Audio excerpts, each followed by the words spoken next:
সফরে যারা নামাজ পড়ে কেমনে নামাজ পড়ে?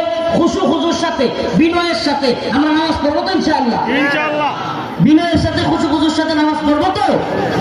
একাগ্র চিত্তে রাসূল মুফাসসিরিন আব্দুল্লাহ ইবনে আব্বাস রাদিয়াল্লাহু আনহু বলেন, একমাত্র আল্লাহকে রাজি খুশি করবার জন্য, কাউকে দেখানোর জন্য না, এবং একাগ্র চিত্তে বিনয়ের সাথে যেই নামাজ পড়া হয় সেই নামাজকে বলে খুশু খুজুওয়ালা নামাজ। খুশু খুজুওয়ালা নামাজ পড়ার চেষ্টা করবো তো ইনশাআল্লাহ? আল্লাহ আমাদের সবাইকে তৌফিক দান করুন, বলেন আমিন। সবাই একটু হাত তুলে লিল্লাহি তাকবীর বলেন, লিল্লাহি তাকবীর, নারে তাকবীর বলেন। আয় আল্লাহ, হাত নামায়েন না। আয় আল্লাহ, আজকে থেকে নামাজ ছাড়বো না।